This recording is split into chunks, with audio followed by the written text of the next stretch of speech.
What's up, everybody? Welcome back to another week of In the Passenger Seat. If you are new to this series, this is where I just meet some other YouTubers, whether they're YouTubers that I've met personally or I've, just interacted with here on YouTube for the last however long. I've been doing YouTube for 3 years. Some of these people have been doing it a little bit longer than me. As you can see from the thumbnail and the title of this video, I am joined today by my buddy Nick over at Paradise C6. He's come down to two of my takeovers.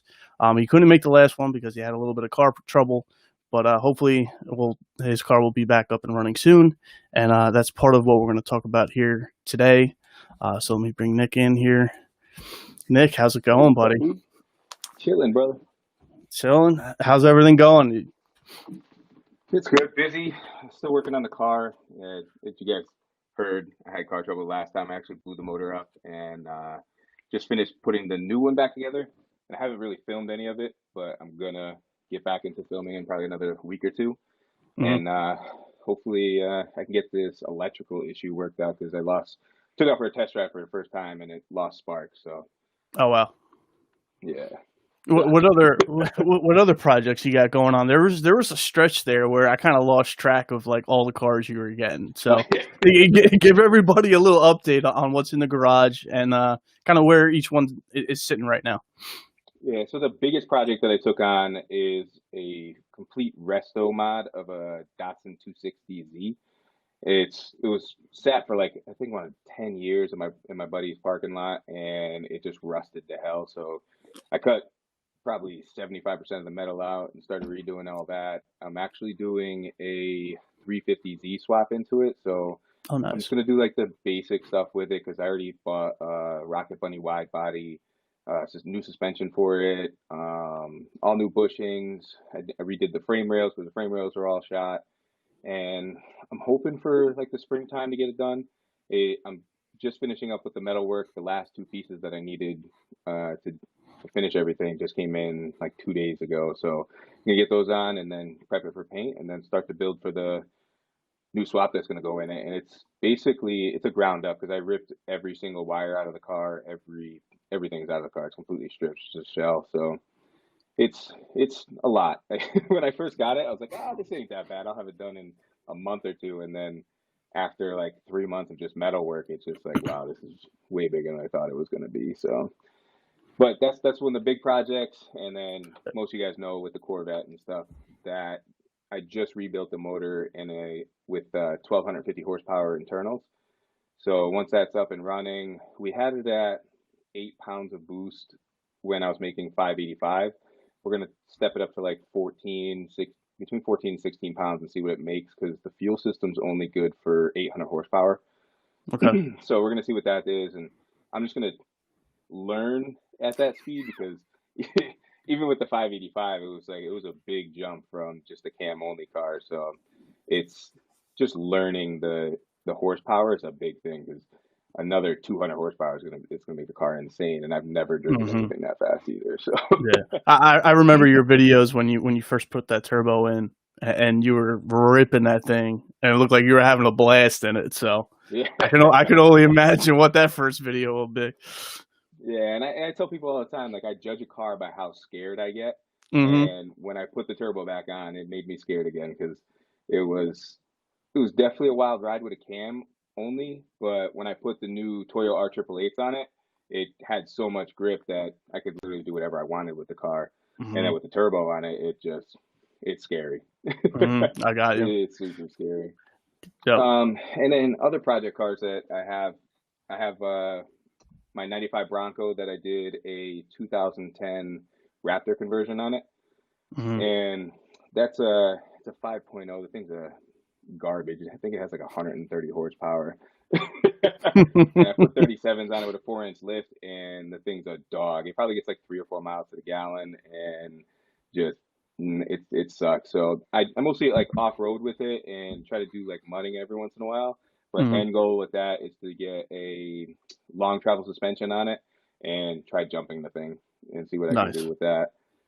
But it's definitely gonna be need another engine or a swap or something because 140 horsepower, 130 horsepower has sucks. It's basically You're useless. not gonna jump it very far. No. I'm sure a lot of people have seen Street Speed jump his Ram a couple Oh yeah. days ago, whatever that was. So Yeah, dude had the car for a week and destroyed it. yeah, hey, when you're making that much money, I guess, right? Yeah, it's part of the channel. Destroy stuff, get views. That's true. And then I have a E46 BMW that I won it on auction by accident, and I don't know what direction I want to go with it. I kind of want to get back into drifting again, so it might get an LS swap and turn it into a drift car. Just something I could beat the hell out because I really don't care about the car whatsoever. Gotcha. And then my basically a daily driver of 2016 GMC with a 7 to 9 inch lift and 35s on it, and that again gets like 7 or 8 miles to the gallon. But this this spring I'm going to be trading that in and going for a diesel because I really want to get into racing as long as like this COVID stuff lets up and more races start getting up again. And a lot of like the big races are out in Colorado and Texas, so I Okay. really want to try and do I think it's like a bunch of like quarter-mile runs at different tracks. I forget what the name of the event is called, but they do that in Colorado and it's like Oh, 1,500 miles. is that the one that Cletus does? Yeah, The yeah, Rocky yeah. Mountain Race Week? Yeah, Rocky Mountain Race Week. Yeah. Yeah, they do it twice. They do it twice a year in the spring and the fall. And I Hmm. want to do it in the fall, so Nice. hopefully I have the Corvette running and everything's going smooth with that. And I'm not trying to break any records when I do it either, because those dudes show up with 2,000 horsepower cars and rip it and drive to the next track. They're a little insane. I'd just be happy to finish it. Uh-huh. Yeah, yeah. No, I hear you. Yeah, It's and I really crazy want to though. make it back to TX2K again. I went there like 3 years ago and raced in it. No, was it 3 years? No, it was about 4 years ago. It's been a while. Okay. What And car I did you definitely bring want to there? take it. This was back when I had my Challenger. Okay. I actually drove it all the way from Connecticut to Texas. Nice. So that's why when I said, "Hey, you want to come to the takeover?" You're like, "Yeah, no problem. Connecticut to Jersey, that's an easy drive." Yeah, that's a quick job. Yeah, 'cause I travel anywhere. If there's somewhere to race or somewhere to go to a car meet, I've been to Pennsylvania a few times to go to a couple of street speed events and the roll racing event out in the Poconos. Hmm. I really don't care about driving, and I'll drive my Corvette anywhere. I think in 3 years I've put almost 100,000 miles on it. Oh wow, Yeah, that's a lot so of driving. it, yeah, you can't keep me out of that thing pretty much No. year round. If there's not snow on the ground, I'll be driving it. Hmm. Yeah, John Benjamin just said you look mean. Got to be nice to him. That brings up a little bit. Hey, I just wanted to say, you are a veteran, right? Or Yes, are you yeah, still 12 active? years. No, I actually just retired like longer. It's been like 5, 6 months now. Okay. Well, thank you for your Yeah, I did service, 12 buddy. years. Thanks. 12 years. Wow. Okay. So you were where were you deployed to? I went to Afghanistan in 2012, 2013. Okay. Well, And it was a good experience. I'm just glad it's over with. When I was like young and dumb, I needed something to keep me in check my youth. And now mm-hmm. that I'm like established and like not getting in trouble anymore, Mm-hmm. I was like, it's time to retire. I'm done with this kind of stuff. Yeah. All right. Cool. Where did your car passion start, or how did it begin? Um, I think it's probably like most people that are in my age. It was probably from the first time I saw the Fast and the Furious movie. I was just like, that kicked in, and you're just like, oh, I got to get a race car. And then from there, and it's funny too, because wanting something that I could race, my first actual vehicle was an '81 F250 with a straight six. The thing had 100 horsepower and it was the slowest thing ever. But my dumb ass was taking it off jumps and throwing that thing sideways anytime I could. Mm-hmm. Now you said that was your And first car, or yeah, that was my first car, nice? and I think it probably wasn't until like I say like a year and a half I really got into Mazdas and rotaries and stuff like that. Mm-hmm. And I was messing around with those for like 2 or 3 years, and then I just got tired of blowing up motors. It was Mm-hmm. like every couple of months, it was just blowing up motors because back then there wasn't that much information on rotaries, and I was just learning as I was going because everything was expensive, and I was Mm-hmm. 19, 20 years old and didn't have any money. Yeah. We've all been there, right? Hmm. It's funny though. No questions. Okay. Is there if all the cars that you had? Is there any one that you regret selling? Yeah. So when I first came home from my deployment, it was near the end of 2013. And I literally, my whole deployment, I was just ordering car parts, ordering car parts, ordering car parts. So I came home, I had an LS motor, a transmission, and probably at least $15,000 in just parts just to build an LS swapped RX-7. Okay. Because I bought, when I was overseas, I bought the car and I bought literally every car part I needed because I knew I was going to come home and be bored out of my mind for a few months. So I think it was like 3 months it took me to build, and I loved it. It was a head cam intake, straight pipe exhaust. There was no emissions on it, so I pretty much could do whatever I want with it. And it made 500 horsepower, and it was gutted and maybe weighed like 2,300 pounds. Oh wow. Yeah, and I sold it probably like 5 or 6 years ago because I was really gearing up to go to Texas. So I literally pulled every part off of it. I made most of my money back. I think I only lost like maybe 2 or 3 grand after parting everything out and selling all the parts. That's Because not too this bad. was back, yeah, and this was back 7, 8 years ago before like LS swaps were like really popular. It was really hard to find information and anything that I needed, even like swap parts. So like a lot of stuff was custom, and that was like my really first like custom car I built. Gotcha.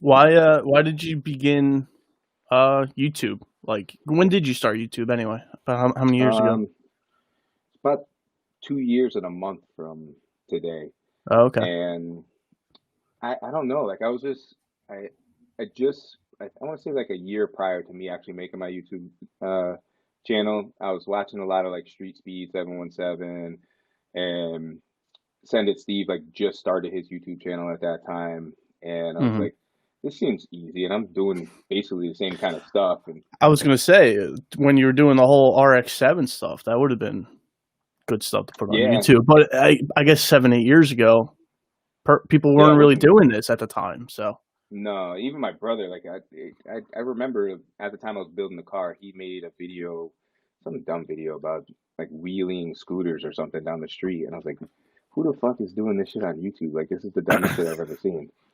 probably had like 100,000 views on it too. Yeah. And like YouTube wasn't really like a big thing, and I'm not really tech savvy whatsoever. Like cars and all that kind of stuff I'm really good at, and especially like older stuff with carburetors and older diesels. But I I I wouldn't even know what I would have done back then because I barely knew anything about computers, programs, even editing now. Like I look at the stuff that I do now and I'm like, wow, I feel like I'm smart when I'm doing this kind of stuff because most of the time I don't know what I'm doing. But I wish I did. If I documented that, because I also bought another 81 F-150 and it did a huge lift on it, built the whole motor and got like replaced all the body panels and just did a lot of work to the stuff. And I wish I started doing YouTube back then when I probably built 10 or 15 cars at that time before I even did anything. And but you live and you learn, and I enjoy doing it now. The biggest thing I like about especially doing the YouTube community stuff is just the people you meet, Mhm. the connections you make when you're helping people. 'Cause most of the time, especially with me diagnosing stuff on the Corvette and with my truck, most people just want information on how to fix the same problems because most of the stuff, even between C5 and C6, most of the stuff that breaks is very common between the two. Mhm. So and I enjoy just helping. And it's meeting new people, making connections. Like I know people from Florida to California that I've only met just through YouTube and Instagram. Yeah, yeah, that's definitely the one thing that I didn't realize when I started YouTube was, like you said, all the friends and connections that you're gonna make along the way.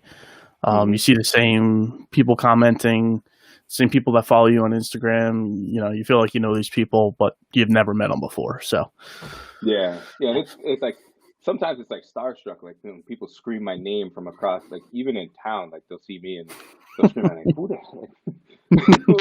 Who's Paradise C6? Like, how do you know that? Yeah, right. I haven't had that issue yet, so That me being in a small town and having loud cars, like it makes me like very noticeable around here. yeah, yeah. No, I got you. Hey, what other cars did you have along the way? You said like, what'd you say, 10 or 15? I mean, that's a Yeah, like laundry list of cars you had. yeah, it because even when I want to say from the age of like 21 to like 27, I was like a firm believer in never getting anything fucking reliable because I was like, I could just fix it. So I was Hmm. buying $500 cars all the time. So I had a 240 SX that a kid crashed into a guardrail, and I just yanked out the quarter panels and drove the thing for 6 months until the motor blew. And I wish I kept it because now the even destroyed ones are selling for 10 grand now. Yeah, And I exactly. bought Yeah, and I bought the car. I think I paid the lady would just wanted it out of her driveway, and she's like, she took $100 for the car. yeah. Just come get it. Yeah, Pretty much. yeah. And I've had a '94 Ford Ranger that I bought and lowered, and it never really ran right. We wound up selling it, and I had a '94 Jetta that was like another piece of crap car that I beat the hell out of, and that was like my first experience with front wheel drive cars, and I absolutely hated it. And I've pretty much never owned another one since because it's just I get the fact that they're light Japanese cars most of the time, but I just don't like the feel of the way that a front wheel drive car drives. It just Hmm. doesn't feel natural to me. Hmm. Um, and then when I came home from my deployment, that was like when I kind of had a good job and kind of got myself established. So I started buying new cars and trading them in all the time. And so I bought a 2008 Charger, and I drove that for like 5 months, and then this young kid slammed into the back of me and totaled the thing. I actually had to sue to get it totaled because Geico wanted to fix it, and I'm like, the frame rail's bad. I was like, I don't want this car back. Yeah, And it'll once never I drive straight. yeah, and then they're like, no, we're fixing it, and then I lawyered up, and they're like, okay, we'll total Yeah. it. And actually, because I bought that car under market, I ended up getting, I want to say like almost $3,000 back from the insurance because it was worth more than I paid for it. And then I took that money and bought like 2010 Challenger RT, and I had that for like a year and a half, and I loved driving it because it was just such a smooth like daily driver kind of car. It was a 6 speed, and if anyone's ever driven Challengers or Chargers, they're just burnout. Like you just burn out everywhere you go. You hit the gas. Nice. Yeah, and like I immediately straight piped the car. I had the car for 3 days and cut the mufflers off and just straight piped it. So it was loud and just obnoxious, and I just didn't see myself modifying it, and that was like a big thing. Like I don't think I've any car I own isn't modified or something done to it. And when I knew it was not the right car to modify, that's when I knew I needed to get rid of it. And Hmm. then that's what I because of what it was worth, and when I wanted was a Corvette, they were worth the same price, so just did a straight trade for them. When I did that, we just swapped titles with the loan company, and then that's how I got into my Corvette, Nice. which at times I regret it because all I really wanted was a Corvette, and it was cheap, and it's the first year Corvette, and it's been nothing but issues between electrical and just everything that is partly to do with the key fob, the what else recently broke the Your C6 is an '05. yeah, Okay. don't buy an Like, it's just the electrical problems. I don't know what they did, and they used an earlier generation ECU, and it sucks because like the C5 has the same ECU as the newer C6s, the '06 and up, and it was like a 1 year ECU and a 1 year like whatever they did, and it's just nothing's the same, and the parts are harder to find, and just Oh wow. nothing matches up. I don't recommend buying an '05. If you see an '05, just pass on it. It's not worth it Hmm. unless you're just gonna put a cam in it and just turn it into a drift car. Otherwise, it's useless. Yeah. No, I hear it. Now you did a lot of work to that C6. You put wide Yeah, body and I on think it. You did all that stuff. Do you regret, or I don't know how I want to put this? Do you think you should have gotten a Z06 or a Grand Sport, or you're still If I happy went, with that you went the base route. I guess maybe now that you got the turbo, maybe you're probably better off with the base route. But yeah, if you was that the plan all along to go turbo or no? yeah, because I knew from the beginning I wanted a turbo LS because that was my biggest regret with the RX-7 is I bought everything to make an all motor car, and then when it made 500 horsepower or wanted more, I literally had to go back and rebuy everything else to redo it all over again. And when I got this car, I was like, I'm not doing that. I'm just gonna overbuild everything. Mm-hmm. And I wanted a cheaper car because I knew I was going to throw like 15 grand at it, make good Mm-hmm. horsepower, and I didn't have the extra tax because at the time it was selling for like $20,000, and at the time a Z06 was still like 50 grand. Mm-hmm. So I couldn't justify the $30,000 just to have a wide body, bigger brakes, and a motor that's not good to boost. So Mm-hmm. that was a big reason that I stayed away from the Z06 because unless you do a block swap or anything like that, the Z06 motor is not really good to boost. Gotcha. But What mode? I do wish I went with a Grand Sport though, just to have the dry sump system. I got you. What motor are you putting in it now, or are you pretty much buttoned So up with now? yeah, so it had an LS2 in it, and when it blew up, I really wanted to stay with an aluminum block just to keep the weight down because most people don't realize it's probably a good 200-300 pounds difference between an iron block and an aluminum block. Mm-hmm. And I already had another 150 pounds with the turbo kit on it, so I didn't want to go with an iron block. So I found a 5.3 out of a 2013 Silverado, so it's a 5.3 aluminum block, and they're a little harder to find. And this thing was up by the border of Canada for $500, so I another 4 hour road trip to go get That's a it. motor. So, and the reason I went with a 5.3 is I have the 76, 75 turbo by Turbonetics. I mean, Precision, and it's literally the turbo you want to use on a 5.3 to make 1100 horsepower, and that's my end goal. So I knew dropping the cubic inch would work better for the turbo size that I had. Gotcha. Any Yeah. plans on changing that turbo out to anything bigger or? Oh, as of right now, like if I hit 1100 horsepower on it, I'll be happy with it. Because I still, this spring, I still have to rebuild the transmission. I'm gonna do it myself, and it's gonna run me like $1,500, and then uh, I have to get a twin disc clutch to handle the power. So I want to build up everything else before I upgrade that. And if I make 1,000 horsepower, I'll be happy with that. I haven't even experienced what 1,000 horsepower even feels like yet, so Yeah, exactly. we'll see. Right. We'll see if I like 800 before I even get that high Yeah. Yeah. No, I definitely get you on that. yet. How much do you have into C6 right now? About. Um, I mean, I just did a including the video on like everything I spent on mine, but you sound like you probably surpassed that, probably like at least threefold. But we'll see.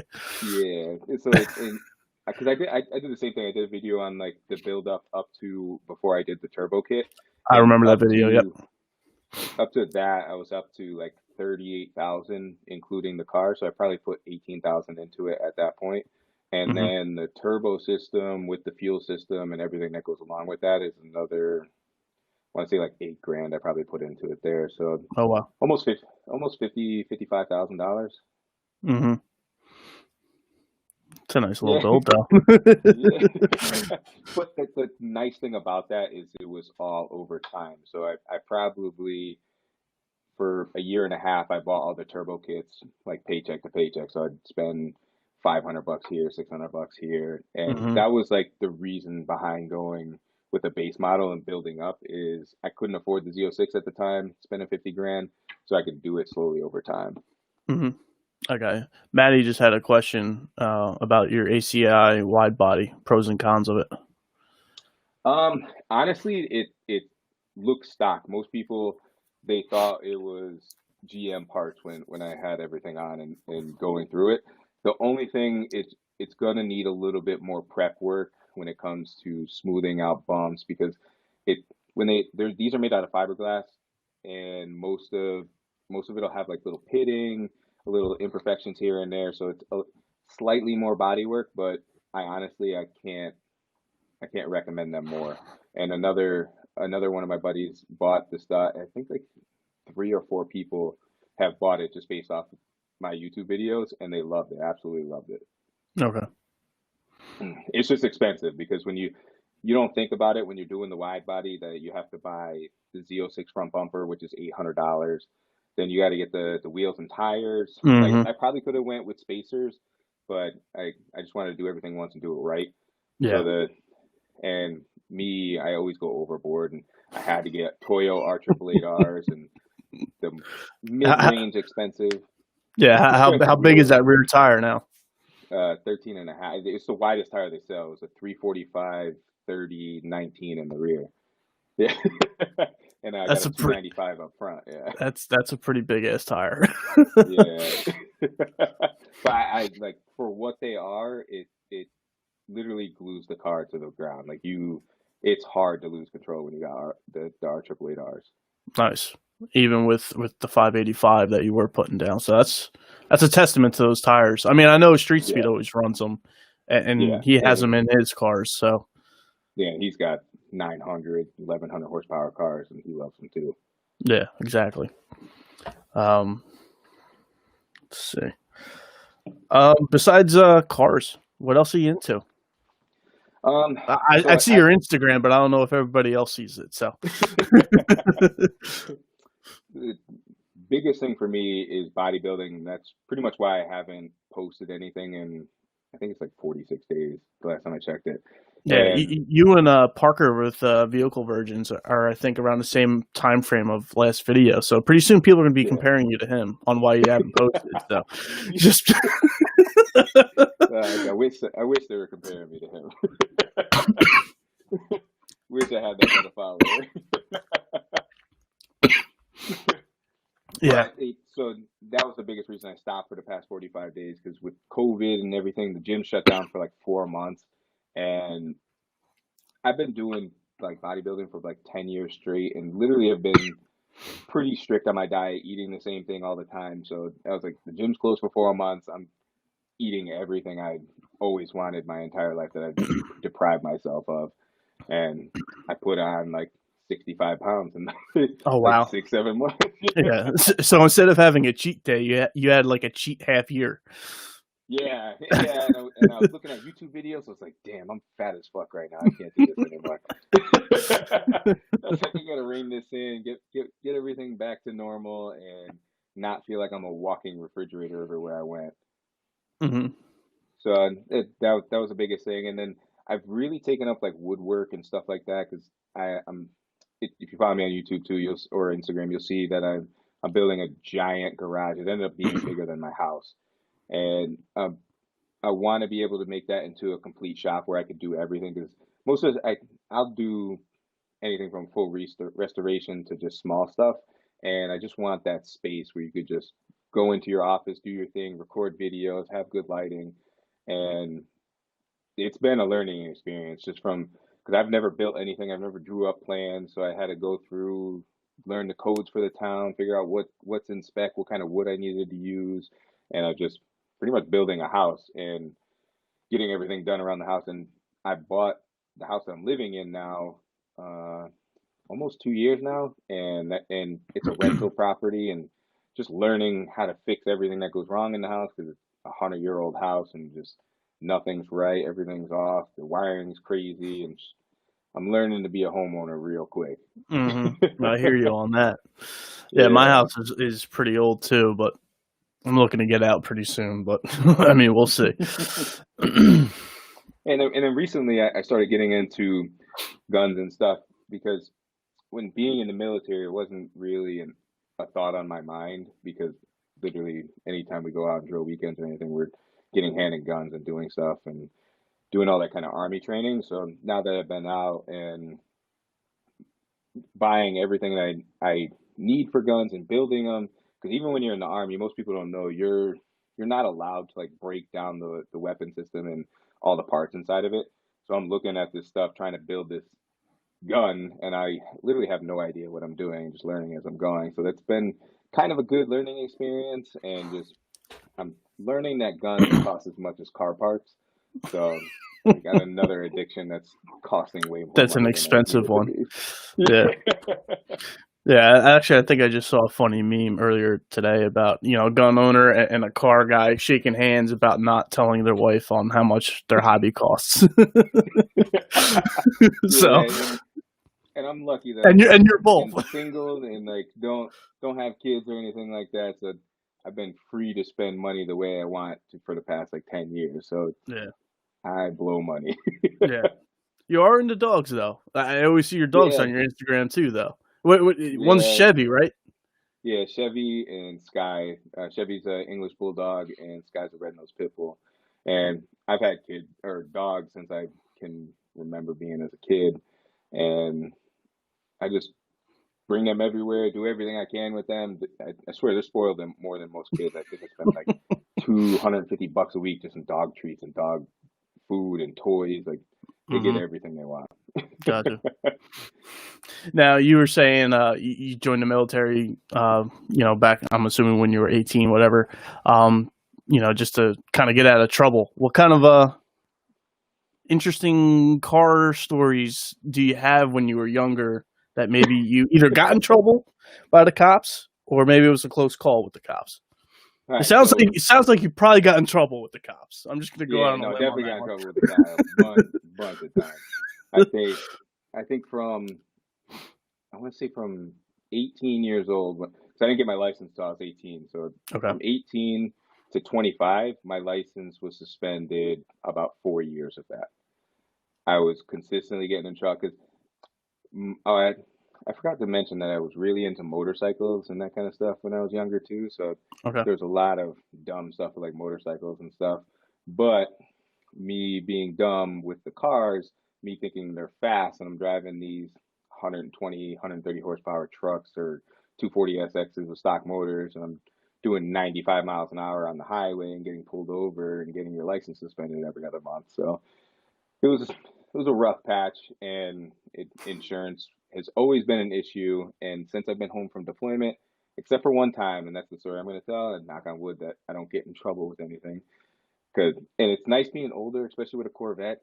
Even Mm-hmm. when you get pulled over doing dumb stuff, they're like, "Yeah, you're fine," and they just let you go, or Mm-hmm. they just give you a thumbs up as they pass you with their lights on. Mm-hmm. So my almost getting arrested story with the cops, and I probably should have got arrested because I was young, dumb, arrogant, and the way I talked to him. But I just finished swapping a new motor into my RX-7 LS swap that I built. 'Cause I think a week and a half prior, I spun a bearing and torn the motor out in a week. Bought another engine, took all my performance parts, put it on that, slapped it back in, and I just finished putting everything together. And like everybody, they get their car ready and they're like, "Oh, let's go out and do some dumb stuff with your car." So I was living with a roommate at the time. He's like, "Well, you want to go to the Berlin Turnpike?" And in Connecticut, Berlin Turnpike's where all like the street racers go, and they meet up, get ready to go wherever, and then go race. So we make it out to there, and something happened. There was a fight that broke out, and the cops came. They broke it all up, and so they went to the other place in Hartford that they go to, and it's like this industrial park with a quarter-mile straightaway that they race at. And everyone's wondering why this Japanese car sounds like a Camaro, and they're like, "Oh, you want to come in race?" And I'm like, "Okay." Like, and at the time, this was 7 years ago, so like Hondas and all that kind of stuff was really big.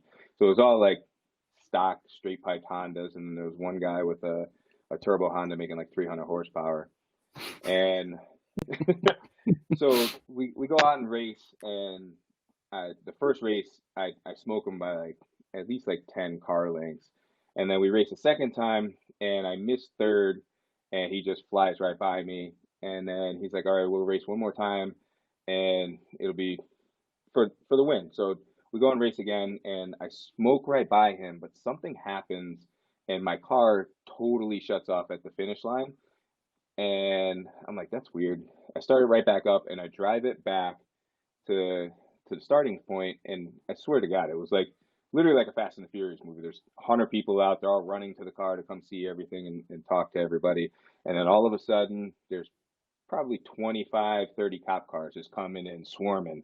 And I jump in the car and I go to start it, nothing. It's got no power, nothing works, everything's just dead, and it smells burning. I'm like, what the hell is this burning smell?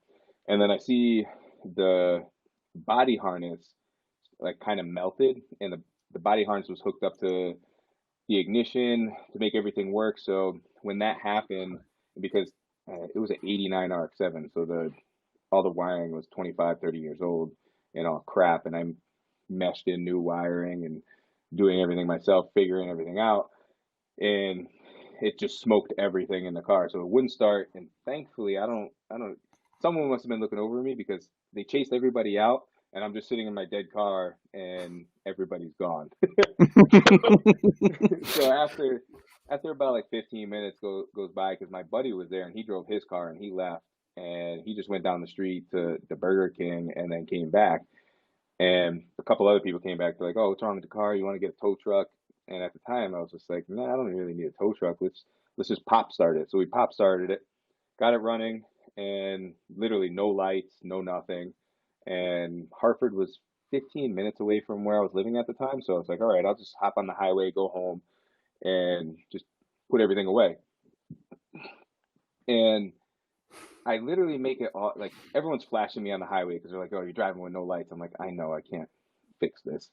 So I just doing the speed limit, getting home, and then something clicked in my head. I got off the highway, and I probably lived a mile. You take a left off the highway, and I lived a mile down on the left.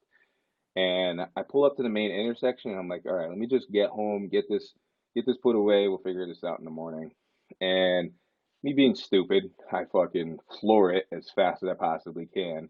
I got it up to it was like 125, 130 in a 25 mile an hour zone. Me, I and I was like, the only thing you could hear is the exhaust because it was dark. It was probably like 2 in the morning, and I didn't have no headlights on. Hmm. And I was going so fast that I pulled up to my house, parked the car in front of the house, got out, like fished around for my stuff, got out, and then got into opening my screen door of my house. And then I can see the stop sign at the end of the road, and I see a cop right behind my buddy who was driving behind me. I'm like, what the hell did he do? Why is he getting pulled over? And they weren't after him. They drove right around him and parked the cop car right on my front lawn, lights blazing, gets out with his gun, starts screaming at me, "Get back to your car." And I was being arrogant because I was young and dumb. I'm standing at the door, and I'm like, "I'm not going back to my car. Like, why do you want me to be at my car?" I was like, "This is stupid." And then he looks at me and he sees that the car has veteran plates on it. And he's like, "So you're gonna sit there and be a veteran and not tell me why I'm here?" And I'm like, "I have no idea why you're here, sir. I don't know what you want from me." And so the next thing I know, I'm in cuffs and he's putting me in the back of the car.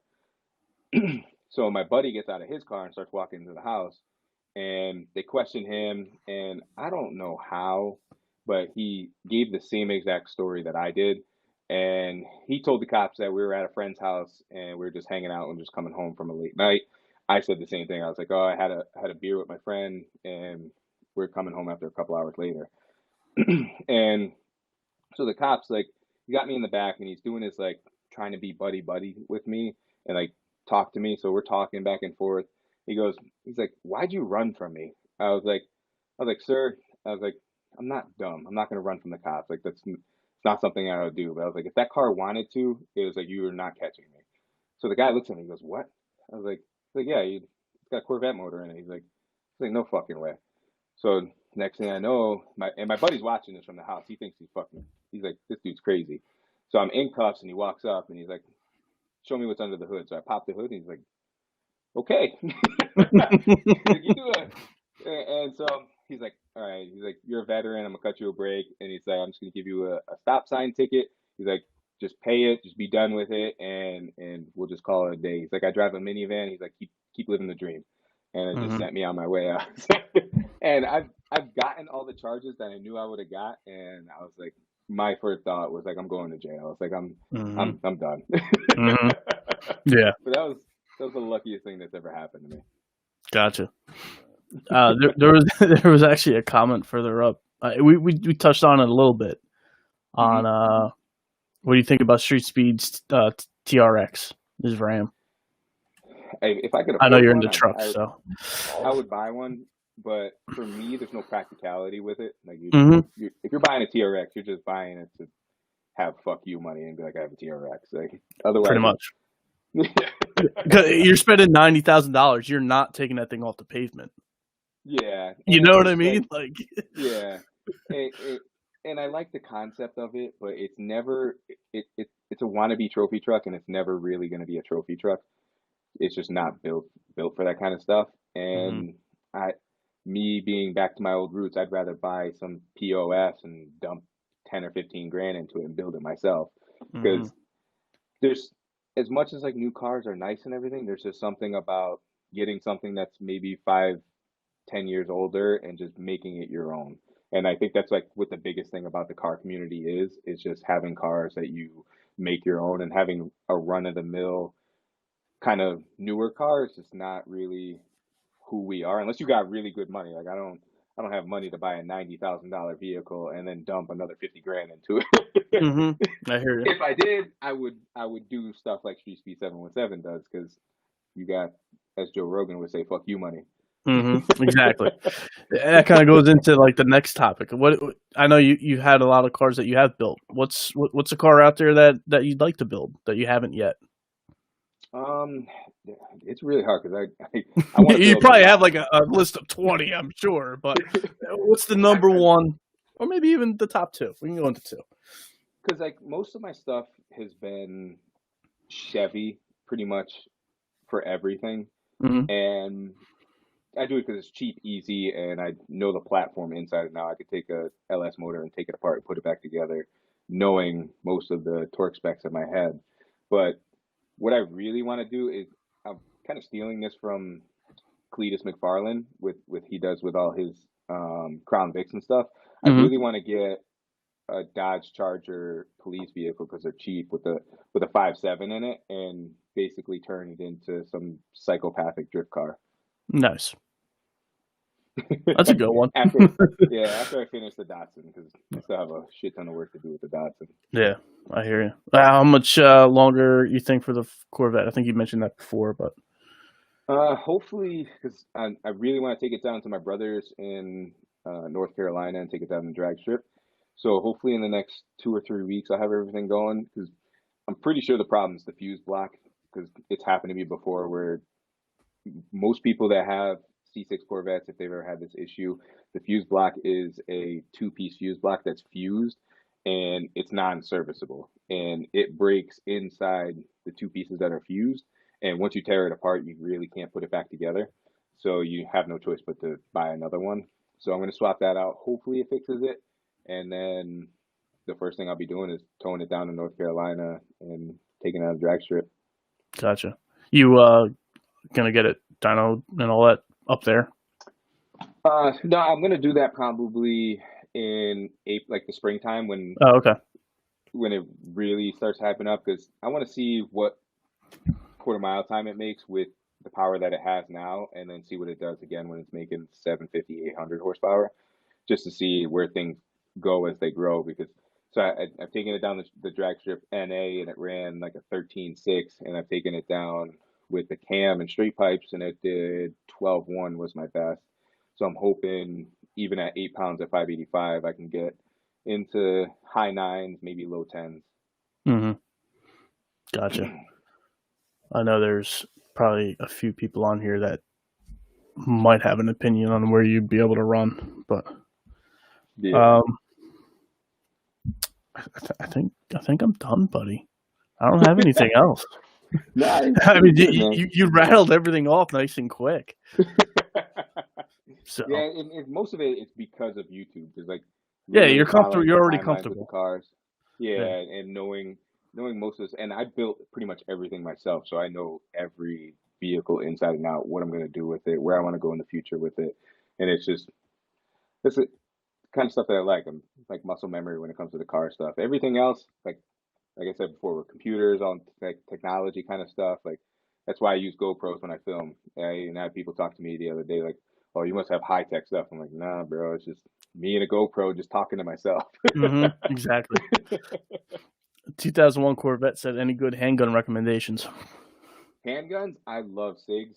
I have a SIG P320, and I think I might get a Glock for my next one because I do want to buy a 45. And as with all the politics stuff that's going on, I've been buying everything I possibly can because if you're into guns, you know you can't buy ammo anywhere, and if you Mm-hmm. do, it's like 5 times the price. And it's the same thing with guns. I went to the gun store Saturday, and I was looking in the case where they usually have 300-400 handguns, and it was empty. I Oh was like, wow. this is yeah, I was like, this is insane. And I Yeah. live and I live in Connecticut, and it's real liberal here. Like they don't like guns. Like, Mm-hmm. even if I open carry, they look at me funny. I went to Stop and Shop with my gun open carry the other day, and someone's like, "Oh, you're gonna carry that in here?" I'm like, "Yeah." What do you mean? Yeah. I didn't know. I didn't know Connecticut was an open carry state. I'm in Jersey, so Yeah, we can't do anything. But you know. yeah, no, and like I hope like stuff changes with that.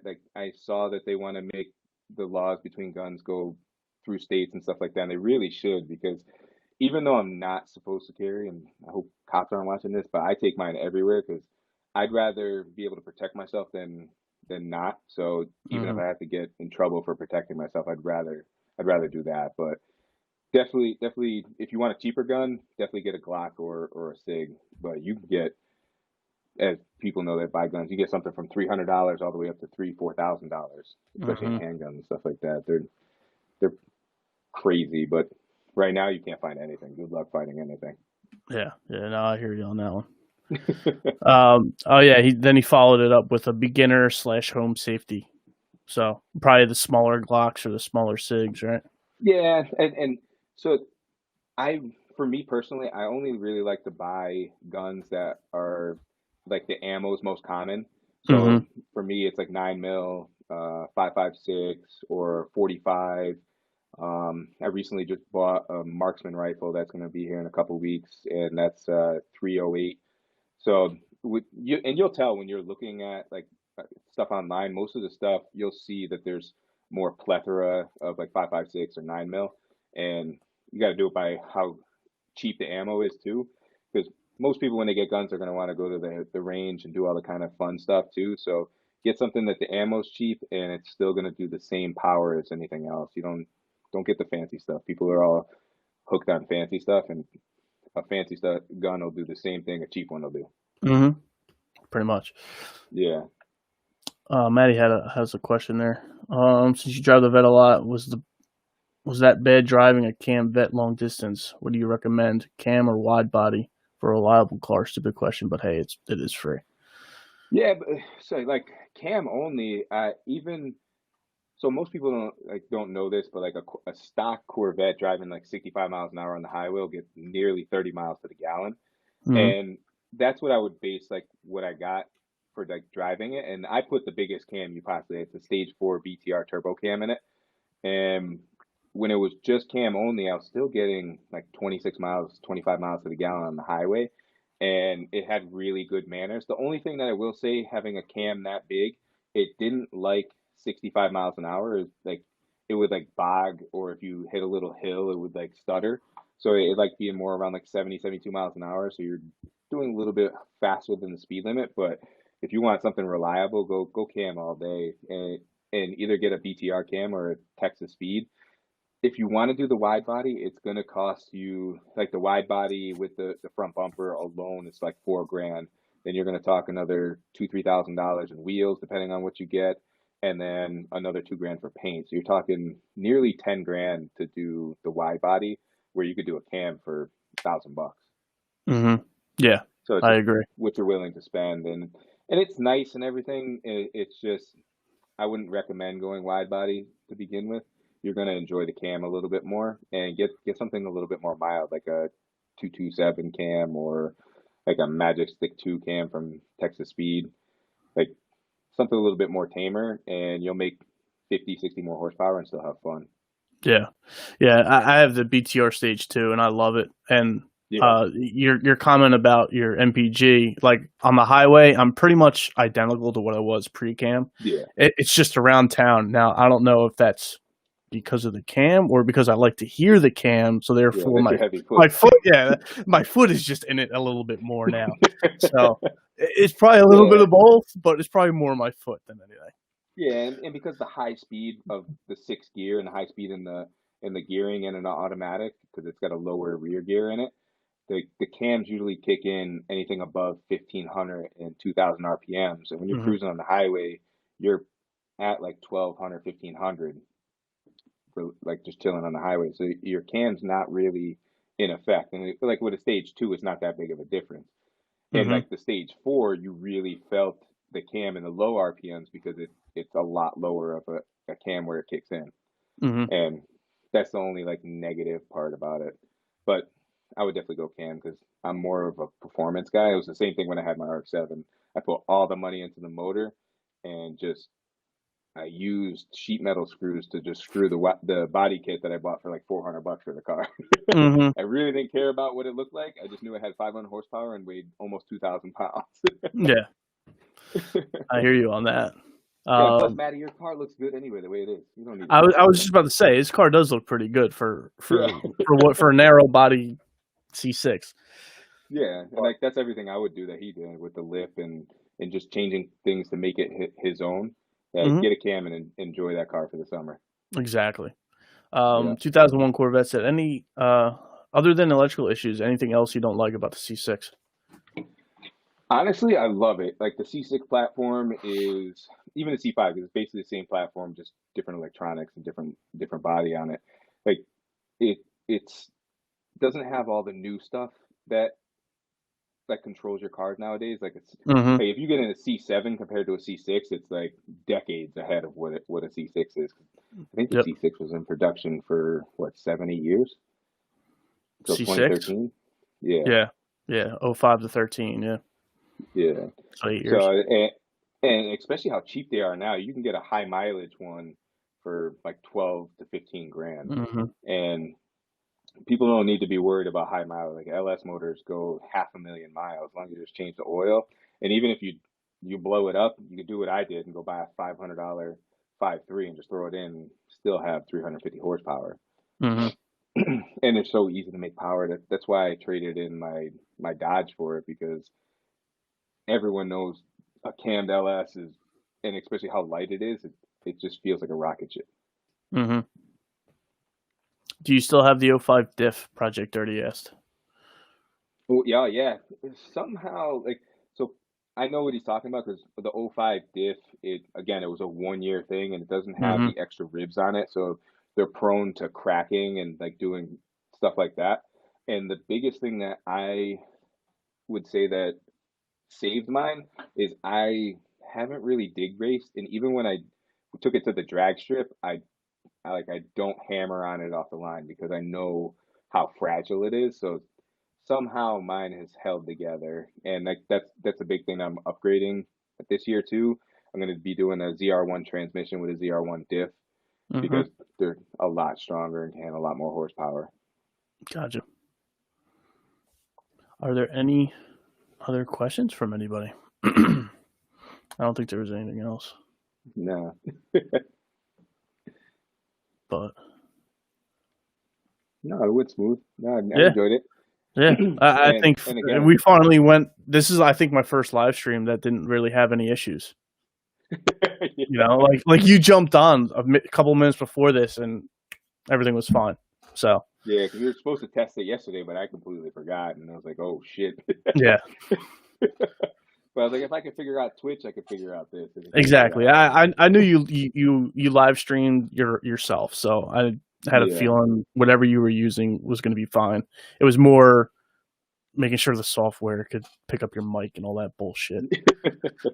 yeah. And if anyone has any questions, like on my builds or stuff, Instagram's like the best way to get to me because if you DM me, I answer everybody, and I try to be the same way with YouTube because I want to be interacting with everybody. Hmm. So if you message me on YouTube or Instagram, I usually answer immediately. Yeah, he is a scary looking guy, but he's a nice guy. I'm just a little bigger than normal. Yeah, but Thanks, brother. yeah, no problem. What else? What else? What else? Uh,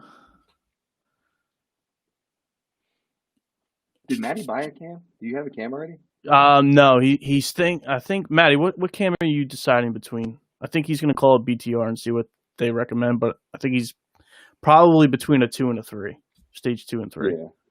I think that's where his head's at, but I don't know if he's had that conversation with them yet. BTR stage 3. Yeah, and especially having the manual, you'll be totally fine with it, and you'll probably make close to 500 horsepower. Nice. Yeah, he's full exhaust now too. So Yeah, because mine with so mine was a turbo cam, so that is a big difference between an NA cam. You probably make about 20 to 25 less horsepower than you would with a naturally aspirated cam, just because it's built for boost. But if you do a fast intake, you'll get another 30 horsepower with the cam, and I'd say do heads, but you probably have the 243s on yours, and they're pretty much the most high flow and stock heads you can get. So I would do a fast 102 with a cam, and you'll make close to probably around like 475, almost 500 in between there. nice. Yeah, he just said he's coming for me because I'm only at 386, but Yeah, but that's good for an automatic. yeah, It's really good automatic for an automatic. automatic LS1. So, Yeah, but and that's just where the new technology comes into play, especially having an LS2. If he had an LS3, he'd make even more horsepower. yeah, I know the LS3s. They're good, and their heads are really good on those too. Yeah, Like you were they flow saying, a like lot on the better. LS2, a lot of guys just stick with 243s, and the Yeah, same with LS3s. They stick with whatever the fuck their casting is on there. yeah, because it's really not worth the horsepower from a 243 to like a ported polished head. Like you're realistic on NA application, only going to get maybe 15 more horsepower, 20 more horsepower from the heads. So spend the money on the intake and the cam, and you'll make good power. Tippity has LS3 heads on a C5. I'm assuming, well, you probably need like some type of, I don't know if I'm saying it right, but some type of conversion plate for that, right? Because you go from a cathedral port to a rectangular port. If you keep so they sell a conversion to keep the intake, but if you just swap the intake with the newer rails, you could pretty much swap all the parts because everything from the 5.3 all the way up to your LS6, LS3, LS2, it's all the same bolt pattern, so everything swaps between the two. It's just you need the corresponding intake to go with the heads. Oh, okay. Got you. But otherwise, geometrically, everything is the same. Let's see. 2010 Grand Sport full exhaust, long tubes, back, carbon intake. What would you Yeah, do for the next performance and upgrade? yeah, Project 30 is right with the LS3 heads. They will fit on like an LS2. You don't need to have but you can't put LS3 heads on a 5.3 because the bore is just too small, or a 4.8. The valves will hit the top. Mm-hmm. LS3 on a 5.7. Is Paul your like brother or something? Yeah, that's my brother. He recently just got his Grand Sport. Oh, nice. Yeah, he's got to take it to get tuned because they put a bunch of stuff on it and didn't tune it, and it's throwing O2 sensor codes every once in a while. He's got to get the rear O2s deleted. Mm-hmm. Yeah, yes. What's the next performance upgrade for him? I'd say cam. Yeah, cam all day. Yeah. Cam all day. Unless you intake, yeah, it does flow a lot. But like a lot of times, like if depending on what your horsepower or your end goal, like doing the LS3 head swaps, you're gonna spend probably $2,200 to do an LS3 head swap for 25, 30 horsepower. Is it really worth that much? Mm-hmm. And like if you're gonna end up doing a turbo application or something later on down the road, maybe, but spend the money on parts that are actually gonna make you horsepower for what you actually have. Got it. Yeah. Somebody asked, was it Project 30? Yeah. Do you do your own tuning? No, I try to pay attention when I watch my tuner do it, and especially when it comes to LS stuff, it's fairly simple because there's literally forums and write-ups on every part of it, and he'll show me new things every time we go because it is really interesting. I just after you put $15,000 worth of parts on it, you don't want to blow it up on the dyno. Mm-hmm. I hear you. So paying the professional, it's well worth it. My tuner is honestly, he people complain about like certain things, but he's honestly done me right every single time. Because if you watch the videos when I did my NA, when I did the cam and went to go get it tuned, I had to go back 2 or 3 times, and he only charged. He didn't even charge me after the first time because it my fuse block failed on the dyno and everything just shut off, and I had to figure out why, and then brought it back. But he didn't even charge me. He's like, when you bring it back the second time, then you'll pay. And he only made me pay for the one dyno run that we did initially the first time. And then the same thing when the turbo system happened, because it was all new to me. So I kind of knew how to set up everything, but I had a bigger a 10 pound, 12 pound spring in it, and we were getting a lot of knock, and I forgot to gap the spark plugs because we were blowing out the spark plugs when we were doing all that stuff, and then the fuel system failed. So I think I went back to the dyno. It was like 5 times before we actually got it done. And Oh wow. again, he only charged me once, and I was like, oh, that's cool. But it's honestly because I recommend him to everybody in the area, and even my brother uses him. My brother will ship his car up from North Carolina to get everything done up here through him because he's that good. He stands behind his work, and he'll literally show you step by step what he's doing because he does like to teach, and just all around nice guy. Like, I can't recommend him more. And he's always shown me like even when we start making more horsepower, because everybody just wants a little bit more, and he'll just show you like there's not much else you could do if when you're going through the tuning process. So, and if you're up in the Connecticut area, his name's John. He's in Manchester, and he's awesome. Can't recommend him any more than that. Gotcha.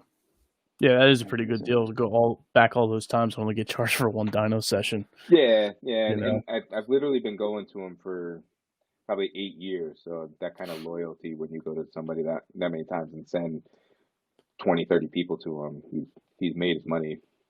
Mm-hmm. Yeah, no, I got you.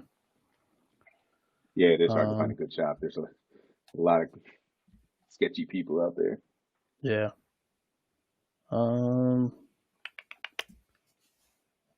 Don't think that. I think that might be it. Yeah. So. No, that was good. Damn, Yeah. we're on here for an hour. Yeah. I mean, shoot, the other guys we had on here for an hour and a half and 2 hours. So, but I mean, like you said, I mean, we flew through it. So it was fun having you on. If anybody does not know Nick, and if you're not subscribed to Nick, I put his link to his YouTube channel and his Instagram in the description of this video. So definitely go check him out. I don't know what your sub count is up to these days. You're over 3,000. I know that, but right? Yeah, I think it's like 3,200, 3,300, somewhere around there. Nice. Which surprised me. I don't know how 3,200 people want to watch me do stuff on the regular when I do stuff, but that's what I say to myself all the time too. I just have a C5 and people are watching, so which is awesome. Yeah, but and people don't understand like how hard it is to talk to a camera in front of people. Like, it's the most awkwardest thing on the planet, and I'm very introverted most of the time. Like, I don't like speaking in front of people. I don't like doing that kind of stuff. But doing YouTube, like, I don't even care anymore. I'm just walking around talking to a fucking box. Yeah. See, I don't even do that. Like you said, if I'm out in a group of people, I just don't take the camera out. Yeah. I just don't do it. Even when I'm in my driveway and it takes me like 10 takes just to do an intro. Yeah. Because I'm stumbling over my words, and I'm like, dude, you're an idiot. Like, what is wrong with you? But yeah, I know exactly what you're talking about. So, well, buddy, thanks for coming on. If anybody just wanted to jump by and say hi, watch them later on. Okay, cool. So if anybody wants to reach out to Nick, ask him about his C6, have any questions on stuff, good guy to get to know and ask questions.